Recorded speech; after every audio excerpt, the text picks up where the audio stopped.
Scarface said in that song Sellout, he said he had to check the whole game. And he was talking about in the song about people who ain't being themselves, individuals who are trying to create, use their gifts and talents, and then selling them or looking for some type of a record deal and compromising their own self-worth to get paid.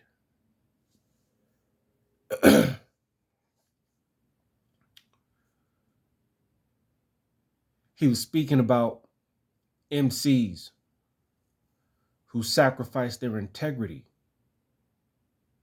and, more importantly,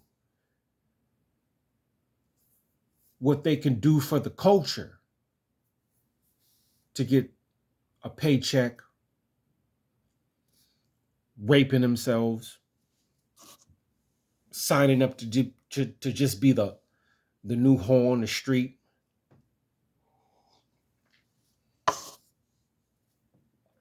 Scarface is one of the realest rappers that ever did it. And when I talk about being a real rapper, it doesn't mean how many types of ways you can set up gun bars and make yourself believable to individuals. That's not what that was. He was talking about being true to yourself.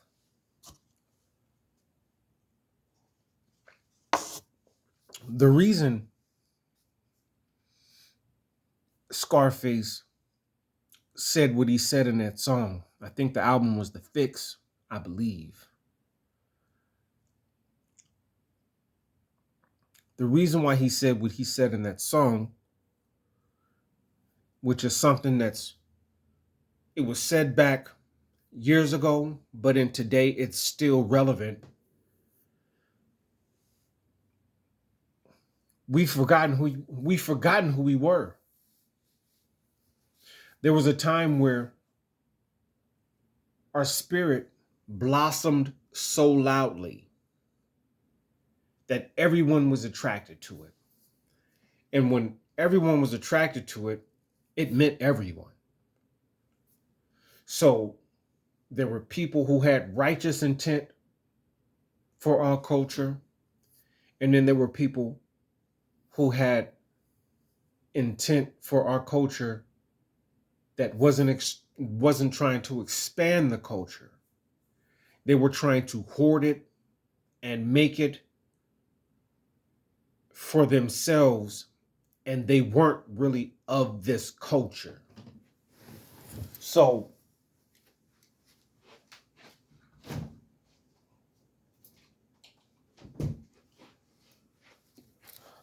I have to say something which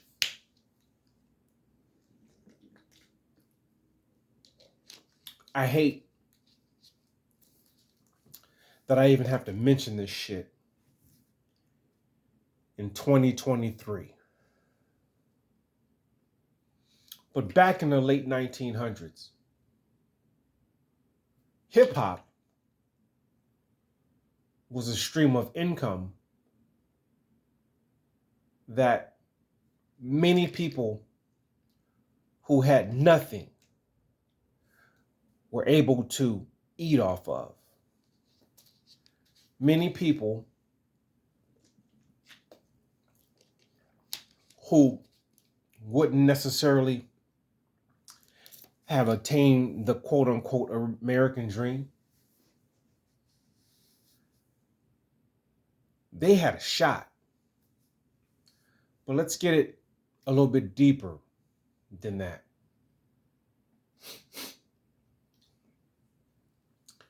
Hip hop is black. It's black. It's Black American. It's not fucking African American. It's not Afro American.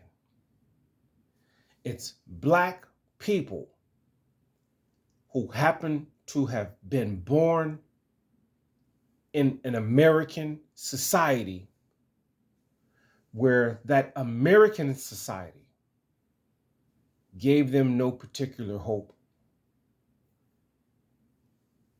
The American society that these black people were born under meant nothing but harm, death, murder, and R word, forcing itself onto said black people. We were stripped of everything. We don't have a language. We didn't have an identity.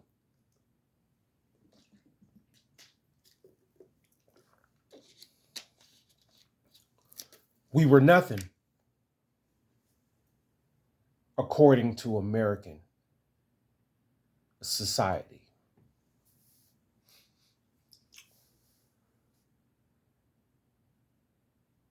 Through time, black people who understood who they were, black people who learned under the, I don't want to say doctrine, but under the rules in which they weren't really supposed to learn, but came to an understanding of, even if it was against their own peril. They began to speak out. They began to revolt. They began to fight against all these things. It was almost like, if you go back to 1992 and you saw what the Dream Team was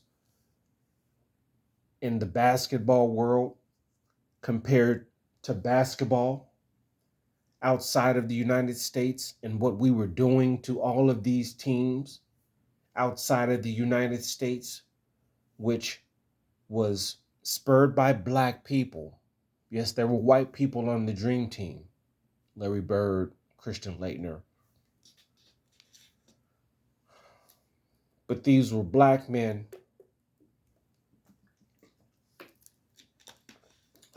under the oppression of the white American society, who learned a sport that at one point used to be dominated by white people, but through time, black folks were able to adapt and learn this sport and skill, and it progressed them further along than any other ethnic group.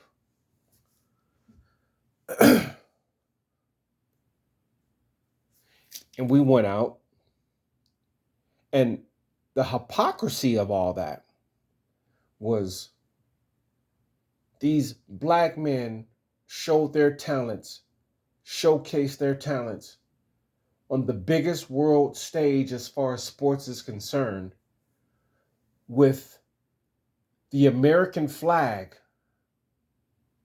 dripping in black blood, as these black men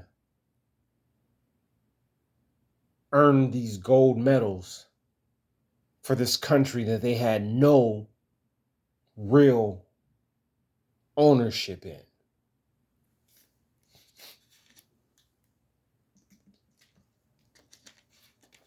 That was the dominance.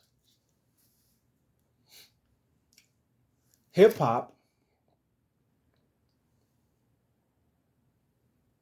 pretty much opened up the door for that. And now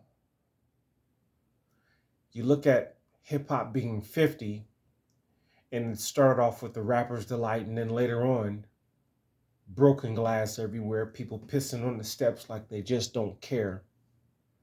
So you had the Rapper's Delight that was talking about the good, and then you had the Message from Melly Mel, which was talking about this dark side in America. And it was that dark side in America that influenced the masses the most in the 50-year history that this hip hop has been grown and cultivated in.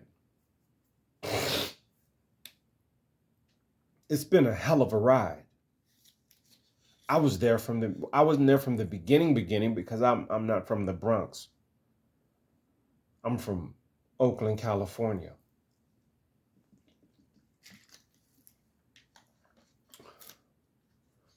But what I'm here and what I am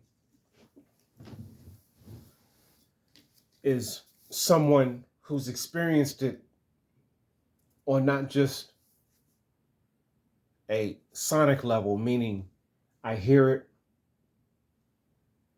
but on a feeling level, meaning spirit. So getting back to the point where I was making about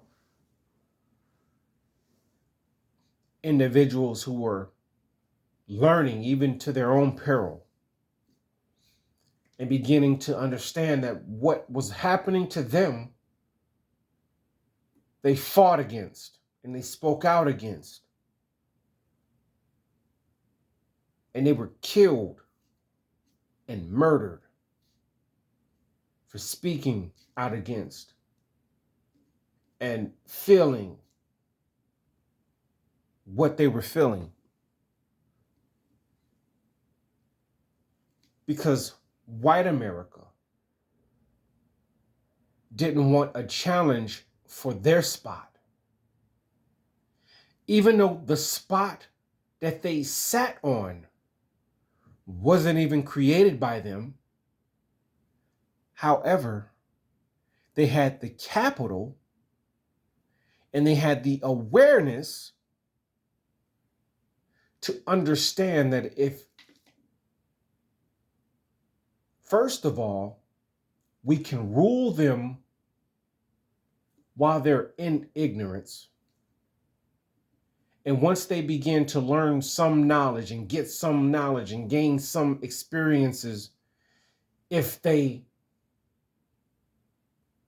rebel against that, then we can lower the strong arm, the guns, and more importantly, the laws. Because under these particular laws, it justified these elite white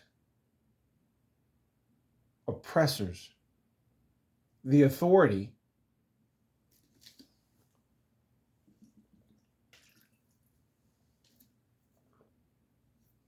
to dictate the terms in whichever it was they seemed and deemed fit to carry out the intentions of their own power. Are you following me? This is White Supremacy 101.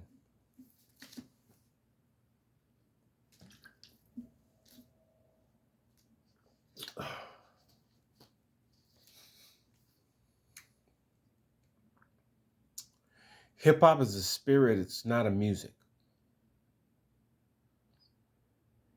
Hip hop is a spirit, it's not the way, it's not the name brands that we wear.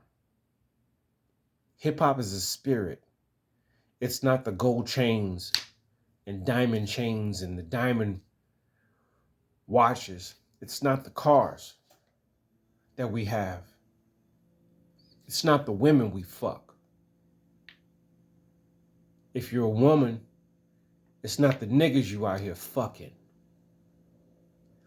It's not the fact that you can go to the most expensive hotel or go to the most expensive restaurant and not even look at the price and order whatever it is that you want.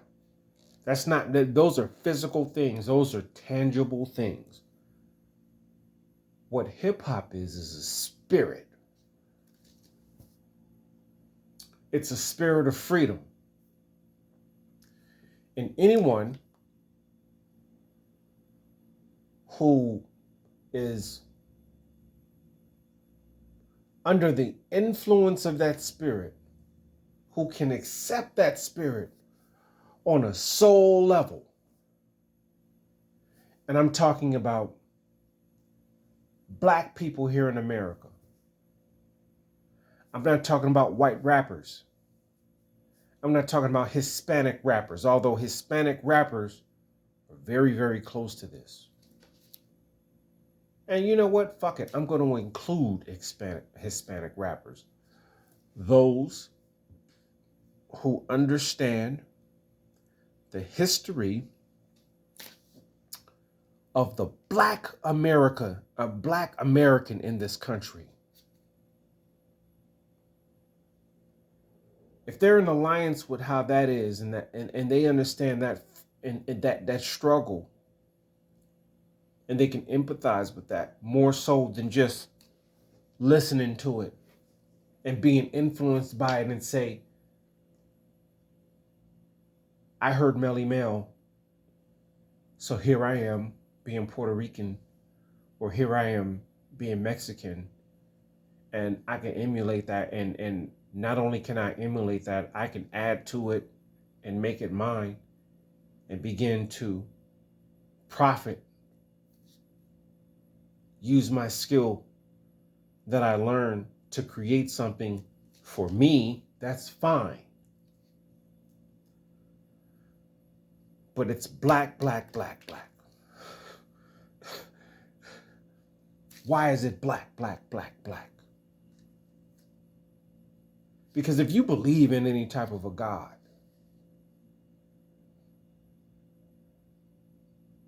you have to understand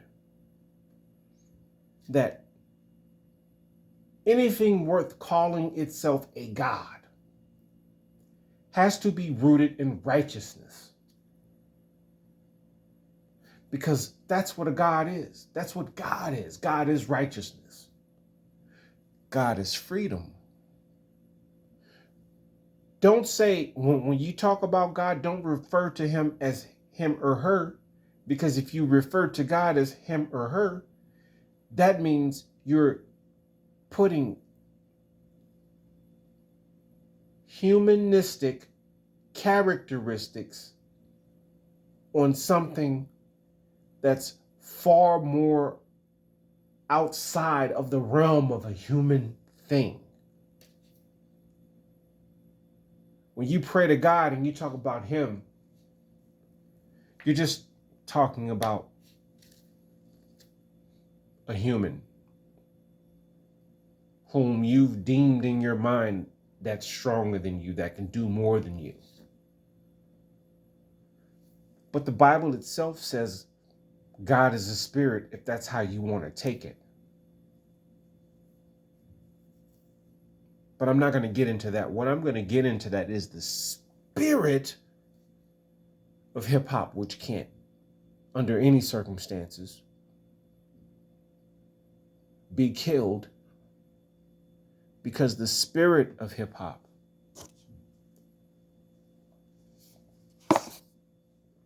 is energy. It's righteous energy that has been anointed to Black Americans and souls in this country,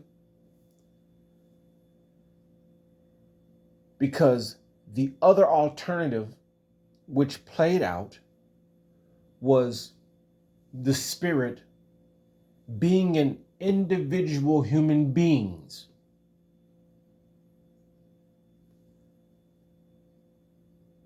But that was a flawed trial and error. It's almost like if somebody gives you 3 pairs of shoes, and they give you K-Swiss, and they give you Reebok, and they give you Nike.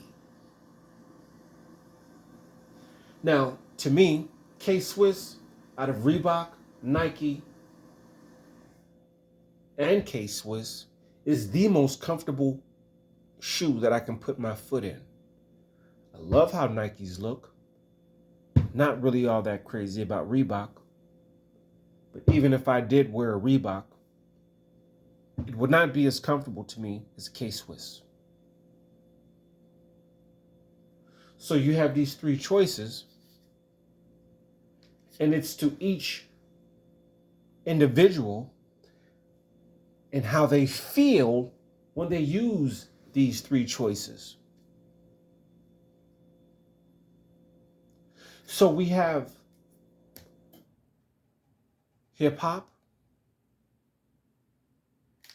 and then we have white supremacy and the things that go along with that have nothing to do with the well-being of Black people. You have religion, which if you were Black and you're in America, that was something that was taught to you by the white supremacist. These are tangible things. But what I mean by it's tangible, it means you can see it, you can smell it, you can taste it. The only thing you can do with hip hop is feel it. That's all we can do with hip hop. We can feel it. It's one of those types of things that if you feel it the right way, you don't want to do it like everyone else is doing it because you were so blessed with it. It takes what you are and says, or you might say, I want to contribute my own type of flair to it. I want to contribute something to this in my own way. That's what hip hop is. This is why it can't die. This is why in 2023,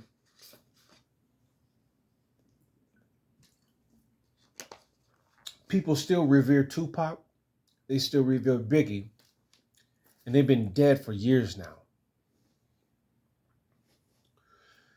Tupac added his own flavor to progress the culture of hip hop. Biggie added his own flavor to produce and progress hip hop. This is what it was supposed to be about from the very beginning. If everybody Black adds their own little thing to it, pretty soon we have something that's so big and so great and courageous and long-suffering and creative that nothing can harm the people. And if you can harm the people in with such a shield around it, all it does is whomever might come in contact with any negative opposition from the other side, there's going to be another one that comes up right behind that. So you have hip hop heads my age, and then the generation below mine, you have hip hop heads there. And then the generation below that, you have hip hop heads there. And the larger it grows, the more people fall under the umbrella. So you can't just kill a person and it ends hip hop. When they killed Malcolm X,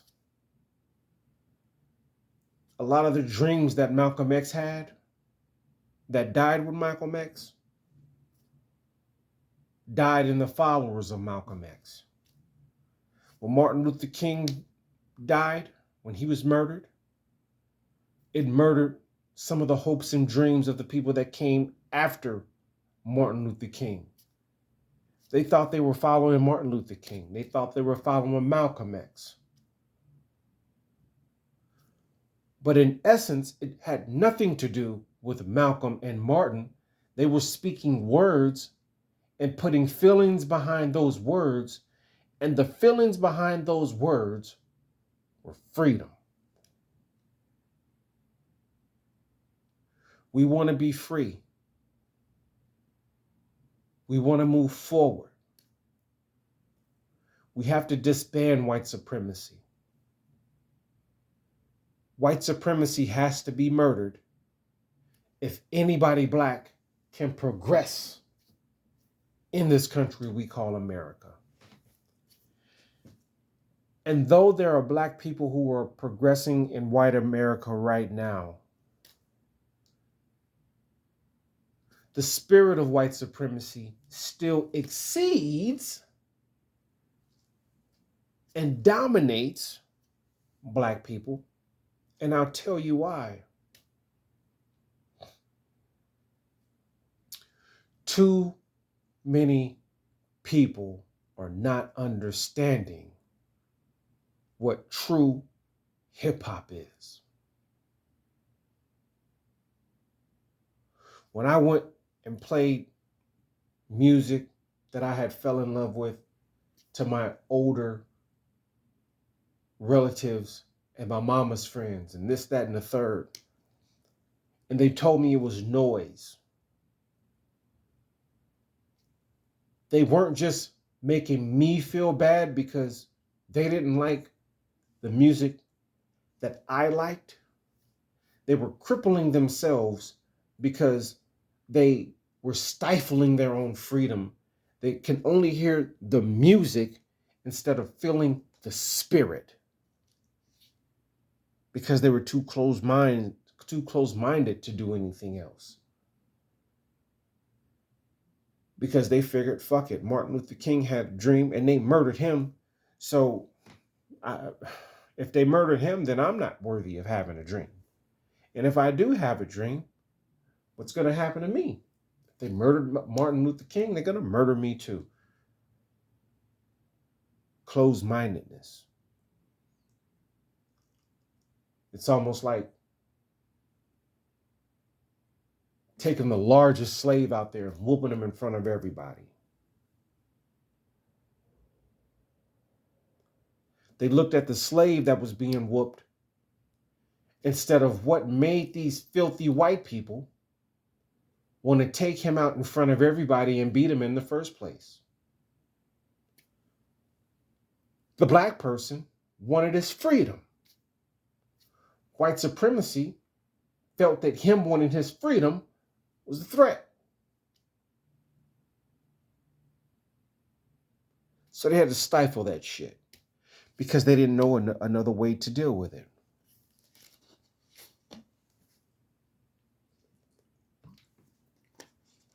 So there's always been this thing within black culture in black America, or in America amongst black people, where you have certain black people that want freedom, and then another black people who is afraid of that freedom because they don't want to deal with the ramifications of white supremacy if they get too loud about wanting that freedom. This is why, and this is the perfect example. Kyrie Irving, great basketball player, but even greater than his basketball skill is the fact that he understands that at some point in his journey, he began to wake up and understand that all these people who were making a profit off him, they're not cutting him into that. And yes, he's successful monetarily, but he doesn't have the freedom to go about using what the white supremacists, he can't have access to the power and the freedom that they have. So he begins to buck against that system. But the white supremacists who can control the media, because he who controls the printed page controls the people of the age. You got to look up Ray Hagan for that. But it's the media, because what the media can do is print the words to provide the influence and the knowledge. Even if that knowledge is detrimental to a group of people, if they can have access to the power to distribute the words to bring the biggest influence, they can control those who are under that influence. So while you see what Kyrie Irving is going through, you see people in the media, black people like Stephen A. Smith, Shannon Sharp, and other black individuals who, if you think about it, they should be 100% behind Kyrie Irving. But because they don't want to be that slave brought out in front of the masses and to be whipped and made an example of, because they understand the torture behind that, they can pile on this kid, Kyrie. Why am I going on that? You have black people who have been given a certain amount of power, and then under those people who are under that certain amount of power, then you have the other bigger portion of black entertainers. The rappers, the athletes, and the coaches, and the fans. And then right over that, you have the owners.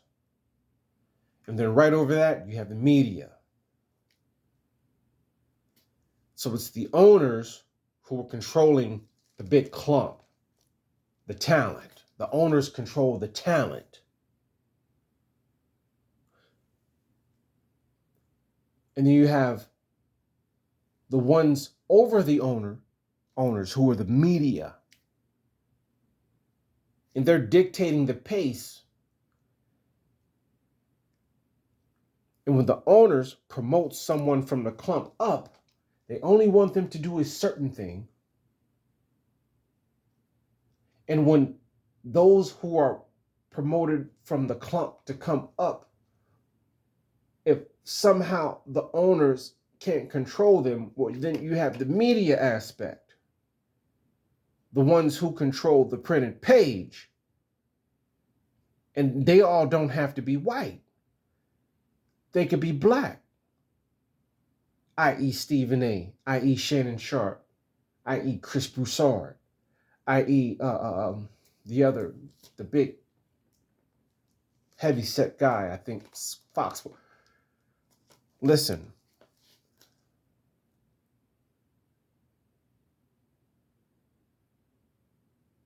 The spirit, however,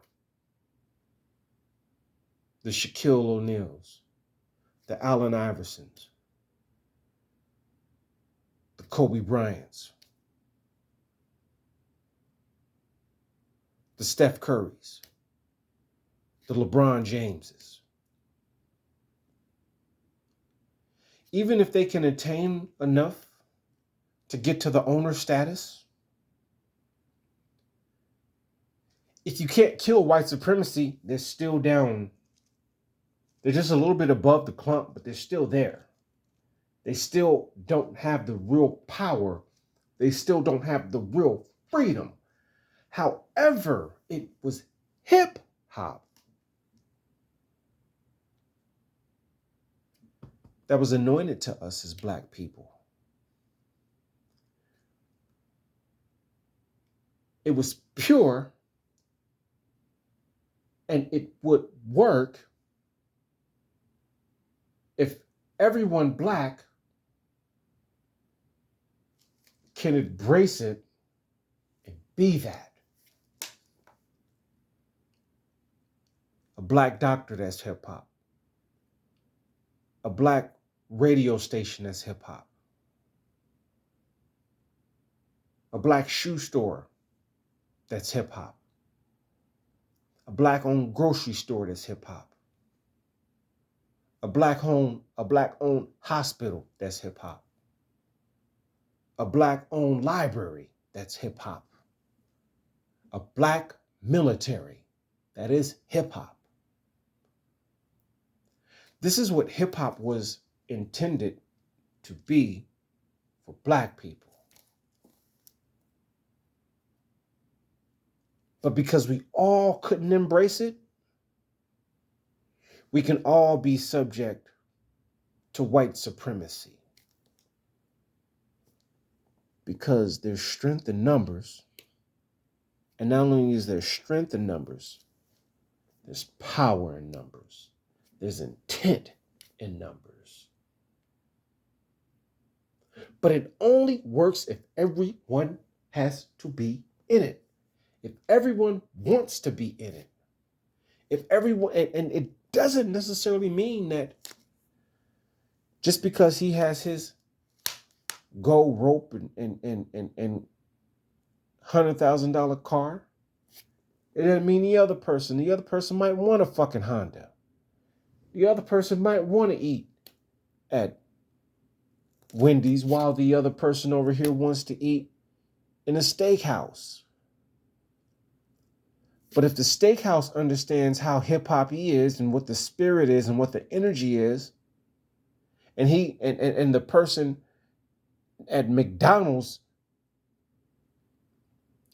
can have a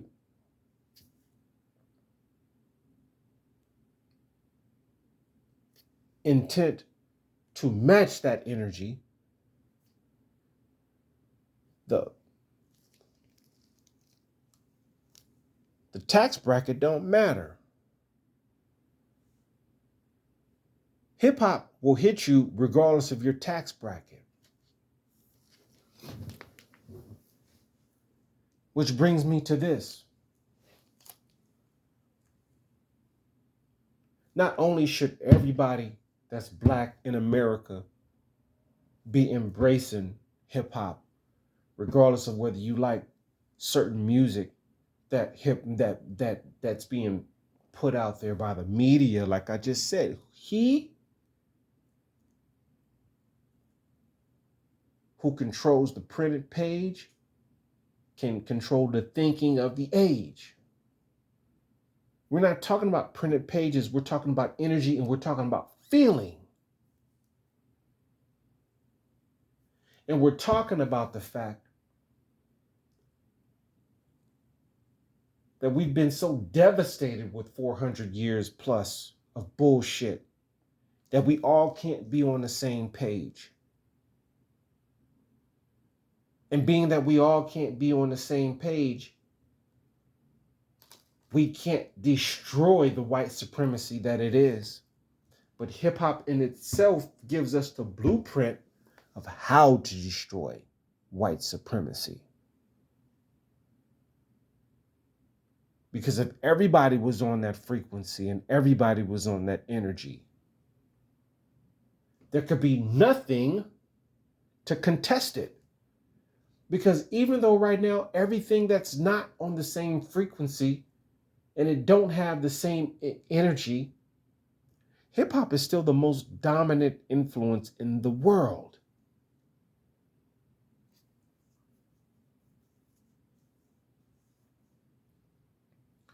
Older people understand that they don't have to fucking listen to Keef Chief in order to be hip hop. And the younger folks need to understand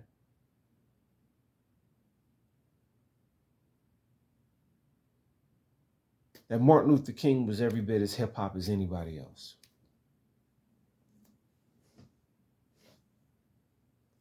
But what we should all understand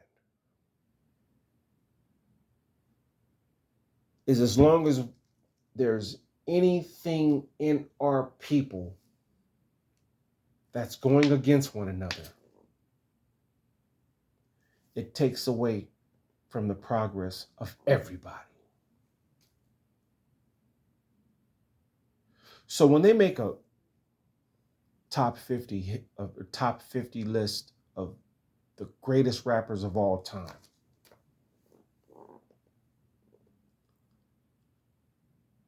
and people are mad that Jay-Z is number one, and they're so mad that they're not even, first of all, they're not even mad. They're just mad that their favorite rapper is not number one.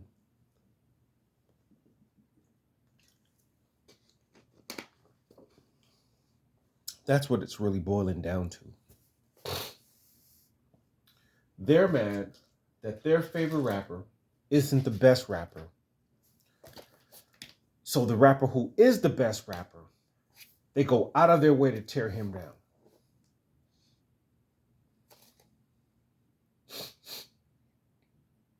So over the last month, I've been seeing a resurgence of the East-West beef. I've been seeing a resurgence of men who are grown now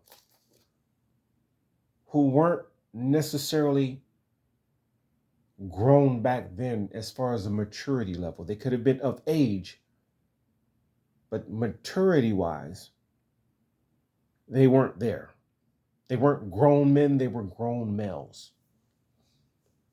However, now they're supposedly grown men, and they've had 20 some years to think about it. And it seemed as though they had gotten over it because they hadn't been able, or we hadn't been speaking of it that much. Because it was in the past. It was a horrible period of time in the hip hop era.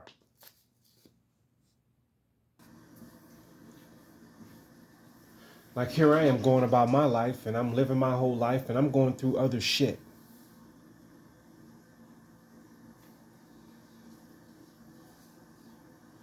Spiritual awakening, mental health, divorce. I'm going through trying to figure out ways to be in my children's life in a more sincere way. I'm thinking about my family and how I'm not really all that enthused about dealing with them anymore because I'm realizing that, just because we're born within the same bloodline, it doesn't necessarily mean that I have to live the rest of my life dealing with you motherfuckers. And I'm just talking about me. And then all of a sudden I'm seeing this video here. I'm seeing that video there, these people in these podcasts.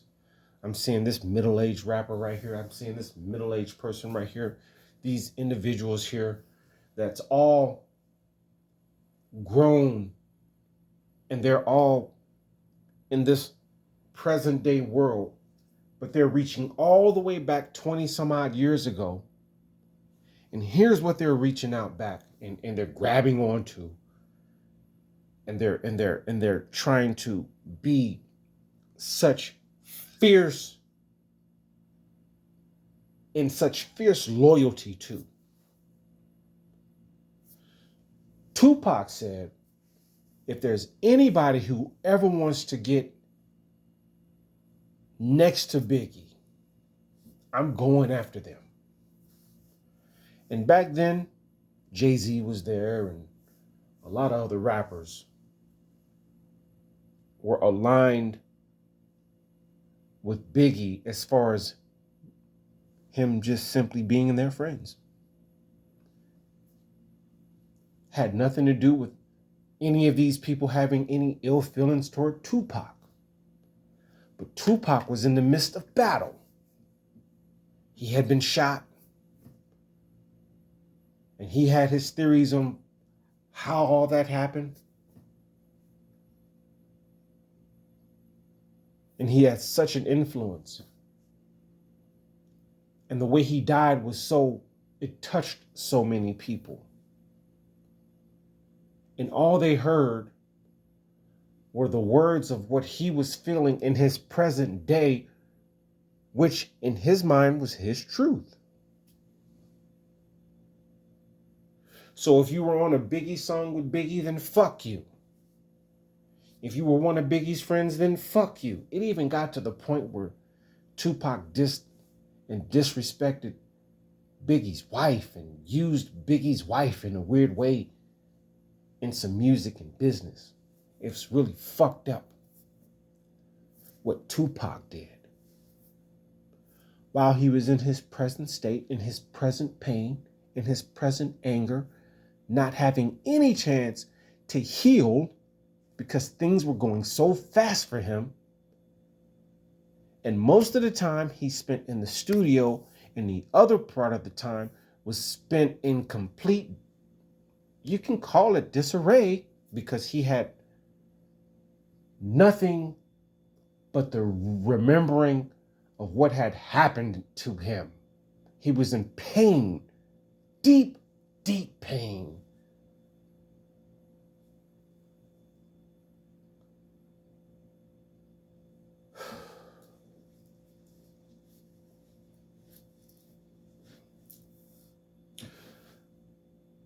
"45-year-old, 50-year-old, 55-year-old grown-ass men are sitting here today looking at what Tupac said before he died on records 20 some odd years ago, thinking that Tupac at that particular time would somehow not have any chance for growth or progress, and they feel that Tupac back then would have the same venom and ignorance that he pushed out back then today.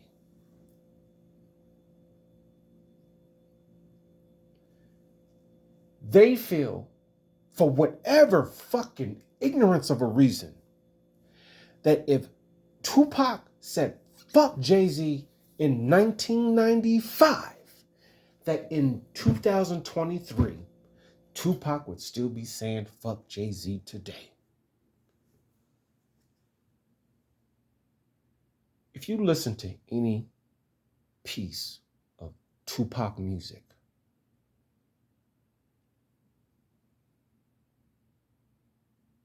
back then, you'd be the biggest fool in the world to feel like a person who had such love for his own people, even though he was going through that shit back then. What was the most amazing blossom of what Tupac was as a person was the fact that he loved niggas. He loved black folks. He loved women. This nigga said, the blacker the berry, the sweeter the juice. That's what he said in one of his songs. Talking about keep your head up to black women. He had so many other profound bars and verses professing his love for black people.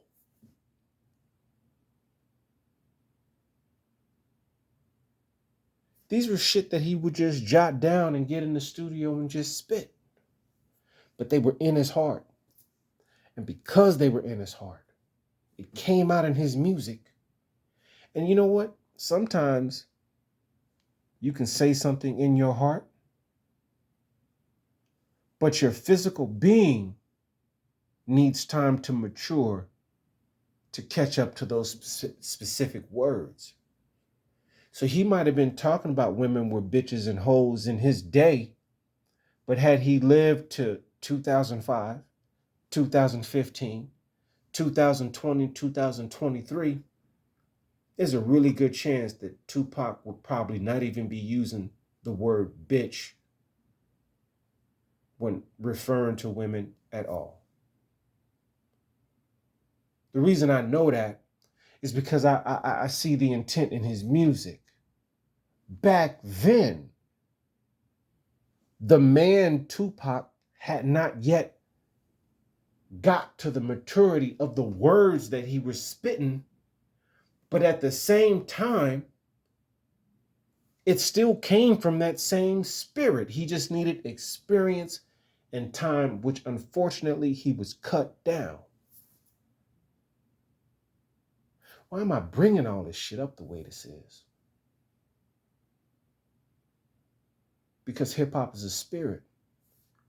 And you dumbass Negroes out here is missing the whole fucking point of what I've been trying to say. If we want to murder white supremacy, you can't have these middle-aged Negroes out here talking about, well, Jay-Z's the best rapper of all time as far as this list is concerned, but he wasn't better than fucking Tupac. Why would you even mention that? Why is it that I can't have a conversation, even in 2023? Why can't I be a Biggie fan and talk about Biggie without another motherfucker running up talking about Tupac? And if you a motherfucker that loves Tupac, why does somebody gotta fuck your vibe up when you having a great conversation about Tupac, talking about Biggie's better than Tupac? This is why we are still under the rule of white supremacy. Hip hop was here to bring us together,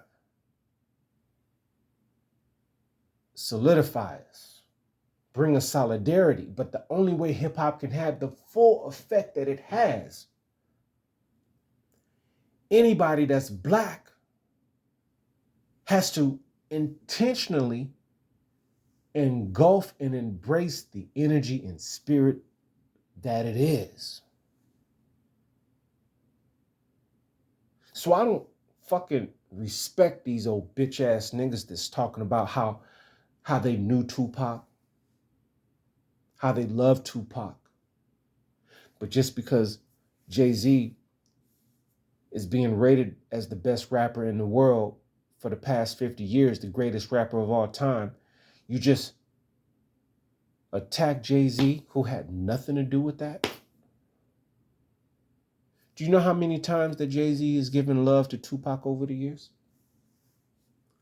The motherfucker took one of Tupac's greatest songs as a measure of respect. He'll shut down everything in one of his concerts to play a Tupac song, to pay homage to Tupac. You think that Tupac, if he was here today, he'd have any fucking type of beef with Jay-Z? His mama was a Black Panther. He had a black spirit within him.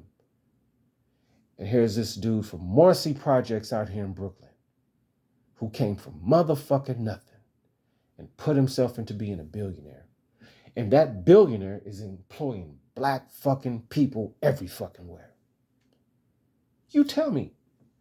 You heard all of Tupac's lyrics, right? You heard all of Tupac's songs. You think Tupac gonna be beefing with this nigga at 50? What in the fuck is going on? This is what breaks my heart about hip hop. This is why a motherfucker like me can sit here brokenhearted and probably gonna die before I see what the real conclusion of what hip hop has brought, what I love about it, to see it in its full bloom. And the end of white supremacy don't mean the end of white people. It just means that there's no supremacy, there's no oppression. And in it, hip hop is so big that it's made people who ain't even black rooting for the cause. It's that there's white people out here that's helping black people, Hispanics. There's Filipinos, Asians. There's people from all over the world who understand this little thing that us black folks have been anointed with, and they love it so much that they love us. And they rooting for us, and they want to join in, and they want us to win.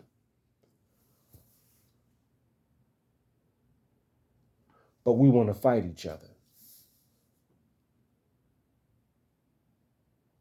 Man, Tupac wouldn't give a fuck about a top 50 list in 2023 because he'd want to end hunger. He'd want black folks to be able to have access to education. He'd want everybody black to be able to have a roof over their head. He'd want black people to be able to live in a space of creativity and be the best that they could be. And hey, if he were here and they say he was number one, thank you. But wherever he was on the list, I'm going to tell you what Tupac would do. And I don't even know Tupac, never met him. Tupac would just be honored to be on a list because he'd just be humbled that people would acknowledge him in his art. And you know what else Tupac would be doing? Tupac would have probably been the first motherfucker that Jay-Z had called to do a Super Bowl halftime show. That's the respect that Jay-Z had for Tupac. And the respect that Tupac would have had for the skill of Jay-Z, he would have taken the invitation without any care in the world and embraced his brother. He would have embraced Biggie if they were alive today.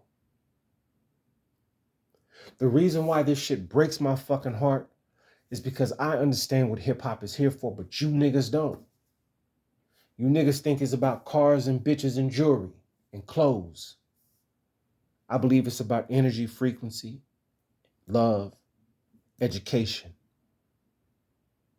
peace, and freedom. This is why, and it seemed like it's just, I just want people to understand that what I'm saying in these words right now, if I died, if I didn't wake up tomorrow morning, I would want these to be my last words. As far as what hip hop is meaning to me and what I feel I can contribute to this. I think that you people who are continuing to perpetuate and bring up the old ghost of 1995, 1996, and 1997, you should be done away with. And that's that. We need to get ourselves out of this fucked up ass energy that it seems like we're slipping into. We're slipping back to. Like I was saying earlier, the way white supremacy works is to oppress. The way hip hop is designed to work and to destroy white supremacy. is for us all to come together and be creative as one, and the spirit of hip hop would destroy this.